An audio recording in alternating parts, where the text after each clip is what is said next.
Welcome back. Imagine buying into an apartment complex where the original builder and developer was the owner of one of the penthouses.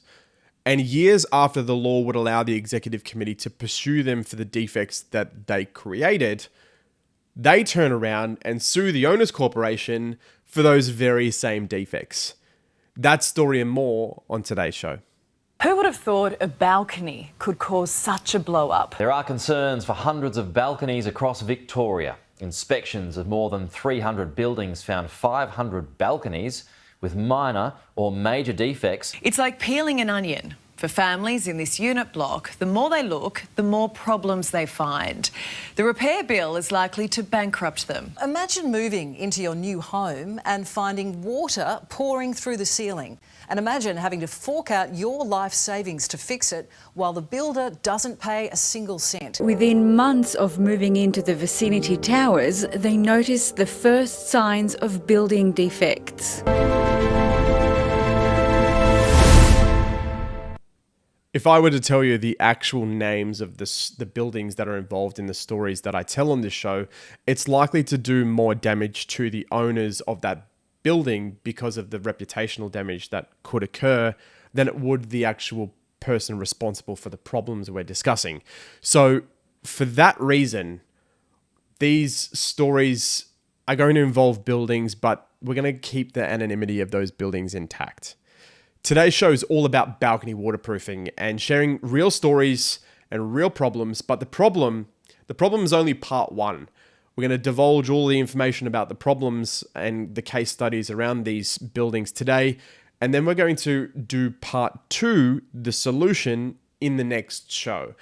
We're going to describe how we resolved all of these problems in that show. So if you're interested in that and you're interested in how we're going with this channel, please feel free to like and subscribe, but that'll also allow us to track how we're going as well. But more importantly, if you have questions, you have stories that you want to share, I want you to send them through, but not only in an email. If you can, my preference is that you voice record your stories and your questions so we can play them on the show and break them down.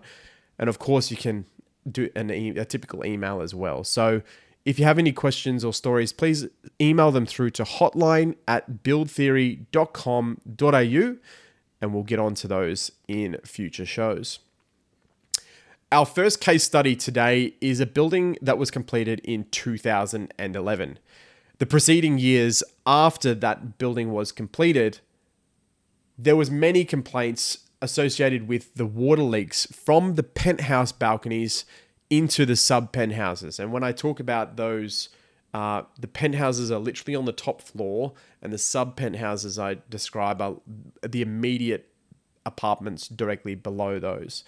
The water was leaking from these balconies directly into the living rooms and bedrooms of these sub-penthouses.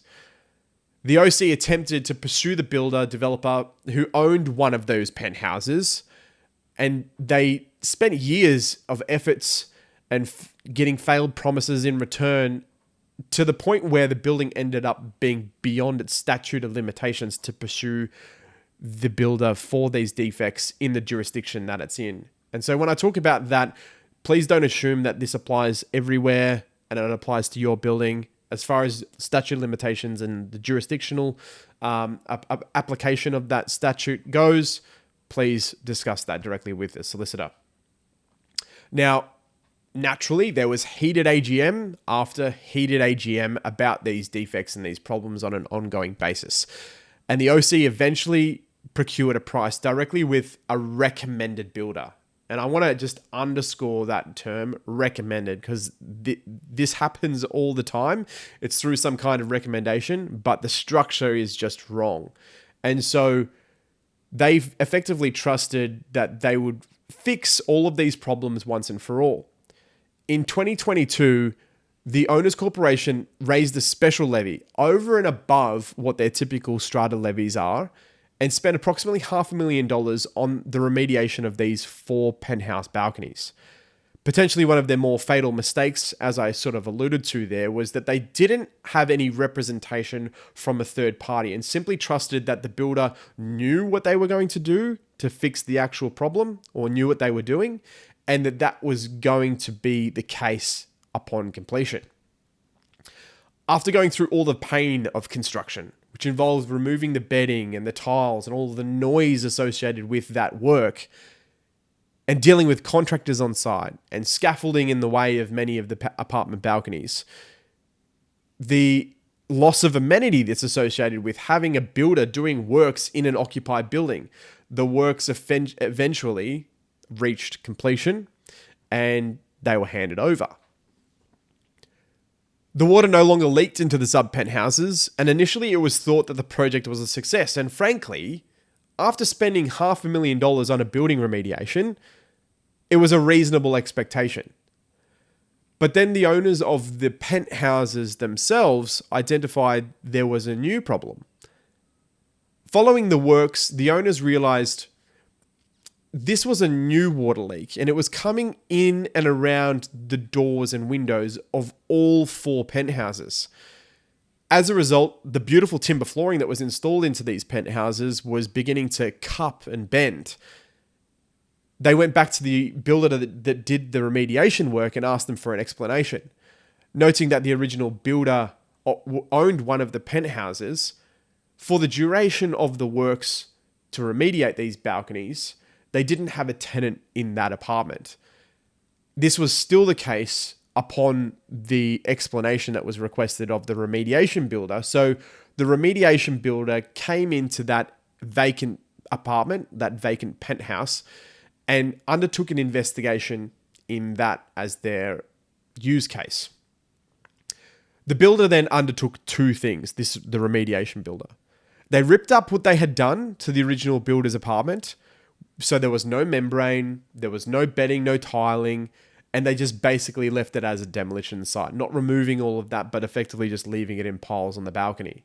The purpose of that demolition, we were unclear at the time as to exactly what the purpose of that was in terms of what it was proving by going to that length, by literally removing every last bit, but assume it was to prove some kind of point at the time. But the second thing that they did was they went into the inside of the apartment and began to cut holes in the external walls through the plasterboard. And what they discovered was that there was no sarking or ciselation layer to that external wall. They had an excuse, a scapegoat.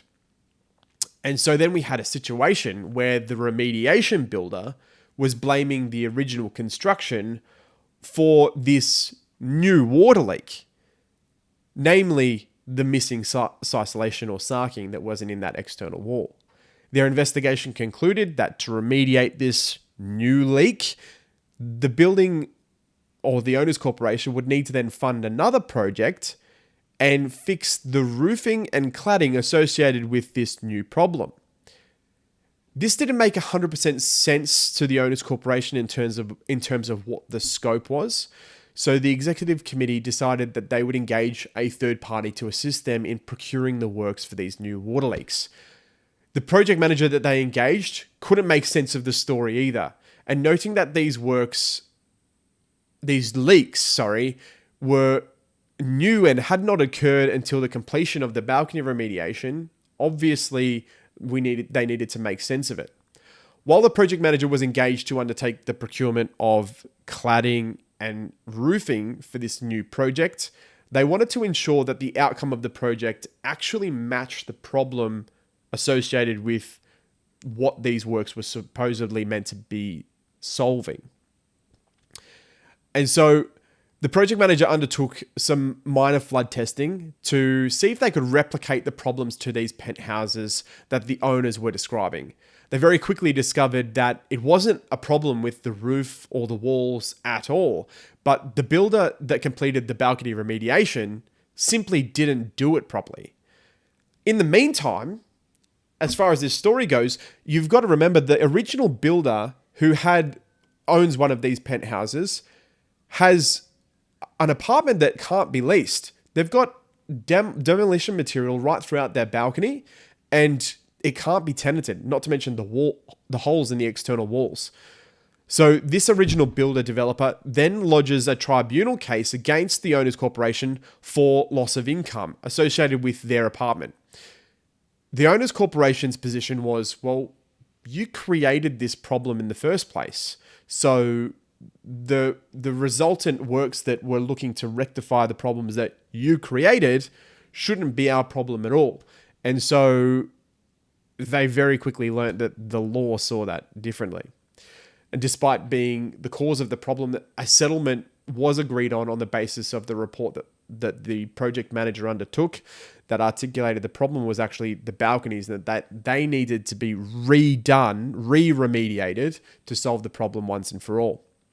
They agreed that the balconies needed to be redone in a timely fashion, and that would benefit all parties. So I'm unaware of exactly what that settlement agreement was, but it was effectively, you need to complete it by this date or all of this negotiation gets wiped and we go back to square one. So what was the problem that they discovered? Well, before I go into the problem, actually, remember that the balconies above are typically covered with a membrane that prevents them from leaking into the sub-penthouses. That was what was the problem here. But those sub-penthouses, or the one directly below the builder, the original builder, they had no membrane on it for a period of nearly 12 months while all of this disagreement and mediation was going on. So their apartment in particular was just getting flooded every time a water ingress event would happen. And so what problem did they discover? To go into that a little bit more, in a little bit more nuance, let's just discuss first how balconies need to actually perform in terms of water management. A balcony needs to stop the water from penetrating into the space below. I mean, that's pretty obvious. It also needs to drain away all of the surface water into the drainage point that is allocated on that balcony. And it also needs the ability to have a secondary overflow in the event that there's a severe weather event and that primary outlet doesn't have the capacity. But one of the more nuanced things that a balcony needs to have the ability to do is safely pull a hypothetical amount of water where maybe drains are blocked or the overflow provision isn't allowing water to be relieved, or it's being relieved slowly. And so this pooling is achieved by having what we call a designed freeboard, and that freeboard is quite different in different areas. And so for this one, I might just go into our diagrams here. So this first slide just firstly demonstrates that the penthouses are at the top of this building. Don't attempt to look up this building. It's an AI generated building and it doesn't actually look anything like the actual building itself, but the sub penthouses are there below, which is the where the problem was being created. Now, if I just go into that next slide then,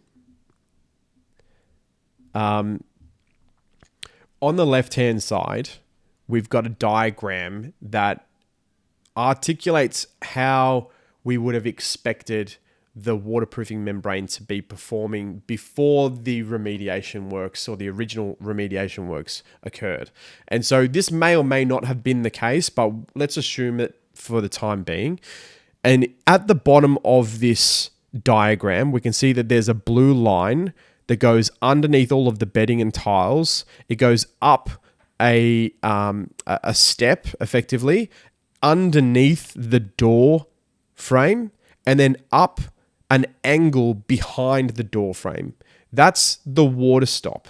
And so when we undertake when we're talking about freeboard, we're talking about the amount of water that we can hold on the balcony without it, overtopping that water stop at the back and going into the apartment or going anywhere else, of course. So I've done a little doodle on this diagram with the red line showing the approximate height of the freeboard that we've got in that diagram. So with that in mind, that's what we're talking about with freeboard, right?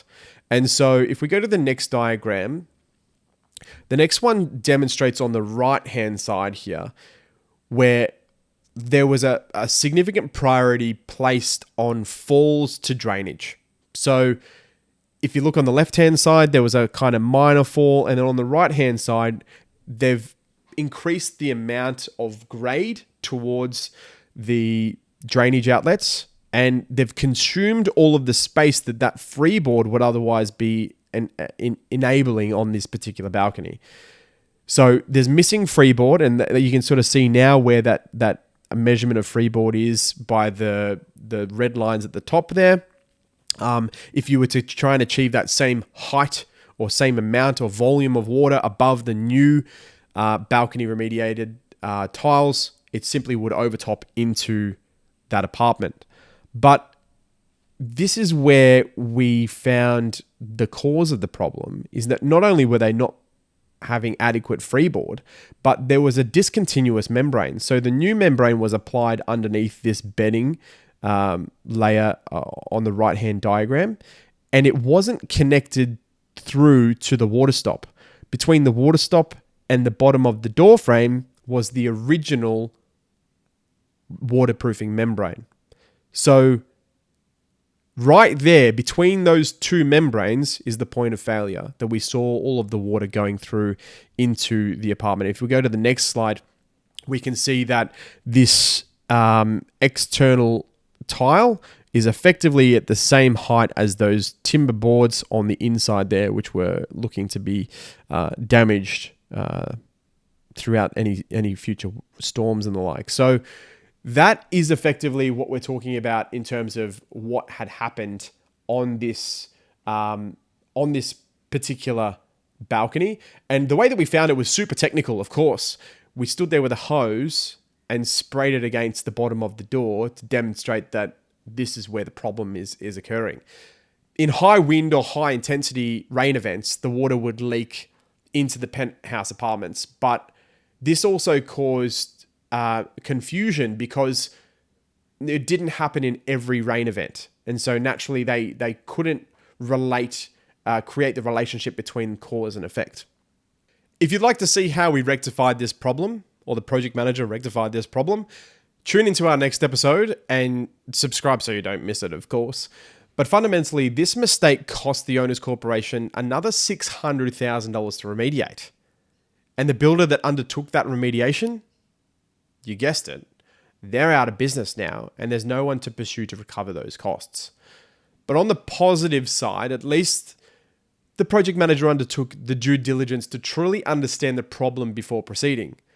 They could have just accepted that original contract, proceeded with the cladding and the roofing project that would have been likely double or triple the cost of this particular one, gotten a larger fee themselves, but that problem at hand would not have been resolved because that wasn't the source of the leak.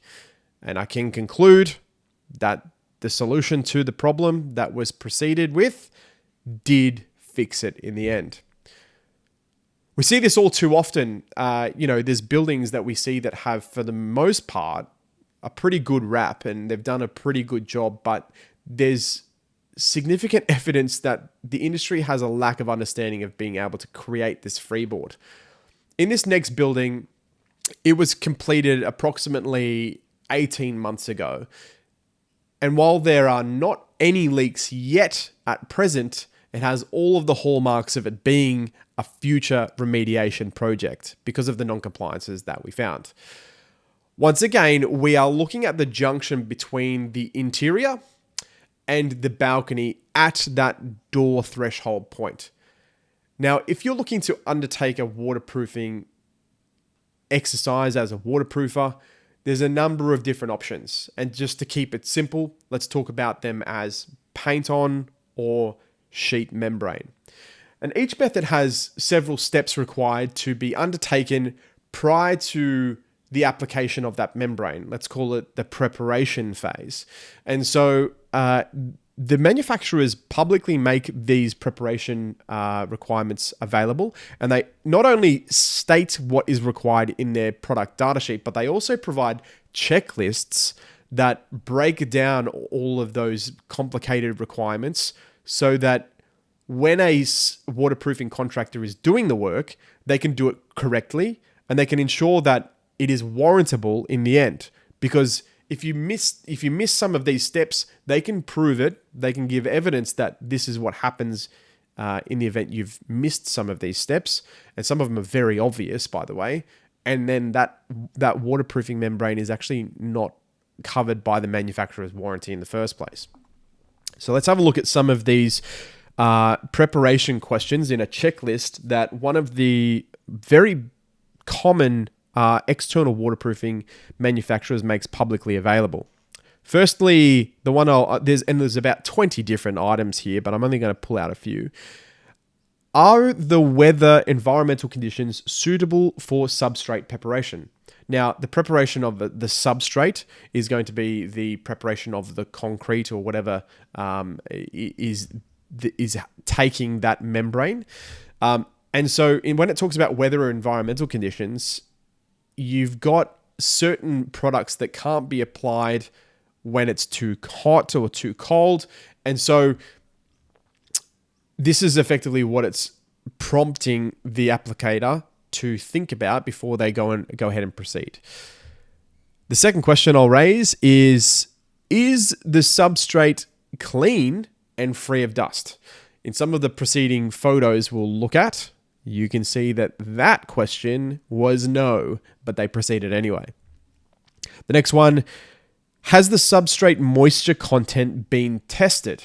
Well, the reason this is important is that adhesives don't work in certain conditions. And when you have a brand new building where the slab has just been poured, it has a time that it needs to cure. And typically on a PDS or a product data sheet, the manufacturer will say that a particular membrane can't be applied for at least 28 days after that slab has been poured, so it has enough time to cure and the conditions are correct. And it's also going to require you to remove any of the chemicals that may have been applied to it as well before you apply the membrane. Is the substrate smooth, even and uniform with no sharp edges? Remember that for when we go through some of these photos in the next few slides. And finally, have all holes, cracks been repaired? You can't just paint over it or jam membrane down a crack or a hole and expect that it's going to function correctly. So with that in mind, let's go through some of these photos that we have for you today. In this first one, on the left-hand side, we can see that there is at least a step. So where the balcony is located, or the base of the balcony where we would expect that the water to pool, there is a step up into where the door is. And you can see on the right-hand side, that's approximately 80 mil, which is really, sufficient. I think in this particular circumstance, you needed 50 mil. But if you look at the turn up on this left-hand photo, there's potentially 30, 40 mil as you go to the left of the photo, and then it tapers down to next to nothing on the right-hand side of that photo. So the turn up and having that turn up all the way around the perimeter is incredibly important, and clearly that was missed in this particular instance. Looking on that right-hand side photo and referencing some of those preconditions that we looked at in the checklist now, you can see that on the left-hand side of this photo where the ruler is located, there is very much evidence of either dags from the concrete still being present, or just effectively it wasn't cleaned before they applied this waterproofing membrane. So with that in mind, we can look at this as, it's not done perfectly, and you definitely would expect the turn up to be 50 mil, so it's definitely non-compliant. But with that step up or the step down, so should I say, into the balcony, it's definitely not as bad as we're going to see in this next photo. So let's have a look in this next one. On the left-hand photo, you can see there's a ruler in the back there, and what I can say is that there is approximately 10 mil of step down here. And as we described in the previous diagram, there's a couple of ways that we can achieve the freeboard or that pooling ability in a balcony environment.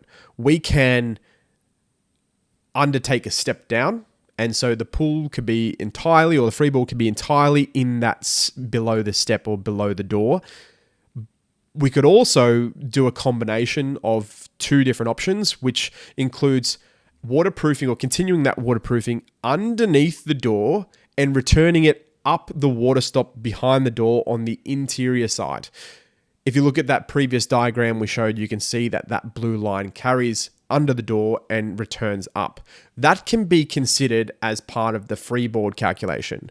But in this photo to the left-hand side of the screen at the moment, you can see the waterproofing membrane, which is grey, is directly stuck onto the door frame.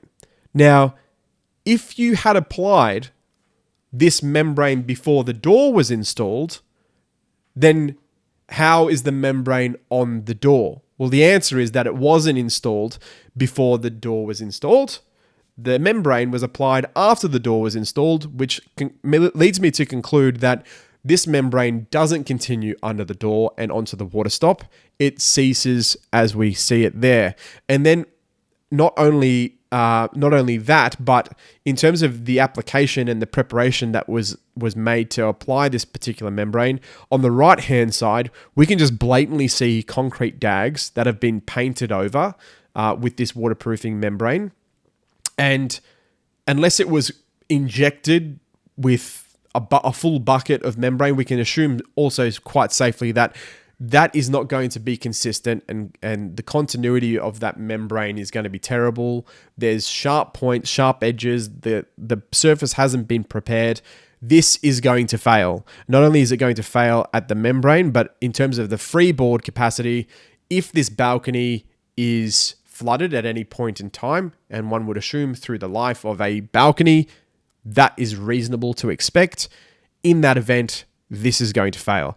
Not only that, but these particular balconies on this building had no overflow capacity, 0. So with that in mind, we know absolutely down the track, this is going to become a problem. The final example that I have for you today is a balcony that is showing various signs of movement, and that the original installation of the tiles didn't account for the expansion and contraction of those tiles adequately, which is having a trickle effect and clearly causing deteriorated membrane and leaks throughout the building.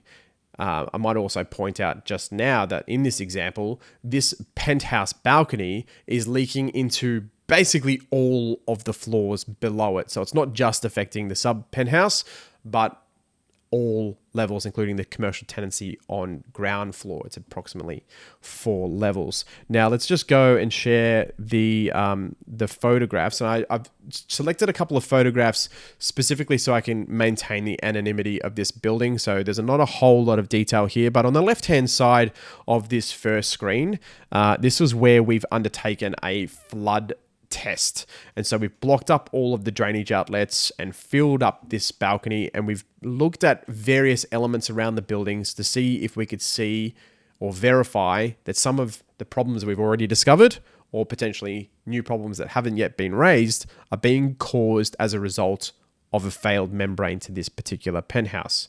And boy, did we find a fair few locations the water was going. On the right-hand side here is a sub-penthouse pelmet, which is the pelmet is effectively the encasement of the blinds, and it was installed in an MDF timber that is clearly swelling quite a bit. And we actually found when we did this flood test, it was being soaked so much that the blinds could then no longer function while we were undertaking this test. So that was one of the locations that it was seeping through to. And I might just go to the next screen so I can talk you through a few more. So there's a couple of photos on this screen, 4 photos. It looks a little bit funny because there's a little bit of a slither on the second one to the left, but we'll go from left to right. On the far left-hand screen here, this is water that was being presented on ground floor. So this is traveling down 4 stories and tracking along various elements of structure and showing that it is in this particular area. Now, this isn't causing any particular problems that we can see currently, other than potentially that soffit lining is copping a drenching that it otherwise wouldn't. But it's very telling in that there's obviously a host of different problems throughout this building that could be being caused by this one problem being the balcony membrane on the penthouse. This next photograph to the right of the first one is a slither of a photograph, and I've chopped the left and right side of the photograph out so you couldn't identify what the building is. But these are precast panels. And as you can see on a couple of the levels here, the water from that balcony is coming out those walls. So not only are we getting it on ground floor, but it's coming out on various levels all the way through. And I can, if you go to the next photo to the right, that's a close-up photo from the hallway of that exact problem. But I can also tell you that in various other areas, we did find the water as well. Now, this photograph on the far right-hand side, that's meant to be a video. And so I'll have to describe it because the video isn't working in this presentation. But if you could imagine this person stamping up and down on this tile, the tile moving, and then it being evident that there's water underneath the tile because it's spurting up the wall on the right-hand side of that photo. So you can kind of see the watermarks on the right-hand side of that photo. Every time that they step on that tile, it squirts up the wall. So very evident that not only is the water in the balcony here being present on top, but it is traveling underneath the tiles and causing chaos beyond that tile level as well, which is not good for business. And finally, the next photo I'll show you here is a gap between precast panels, which on this enormous balcony, which is approximately 200 square meters, by the way, is the only mechanism in the entire balcony for overflow. So if there is hail or whatever blocking the other outlets, this is the only other one that will enable the balcony to be relieved. So not only are there problems with the membrane and it being intact and functioning correctly, but there's also no provision for overflow. So in terms of a compliance aspect of this project, the project manager's thinking about adding that to the scope as well for consideration by the executive committee. And so that wraps up all that we have today. I hope that has sparked some interest in some questions or other stories for us to go into. There's obviously heaps and heaps of different examples that we can go through, but we've selected these today and hopefully they've been helpful. Don't forget to email us your questions, and if you can, voice record those and send them through to hotline@buildtheory.com.au. We will see you next time.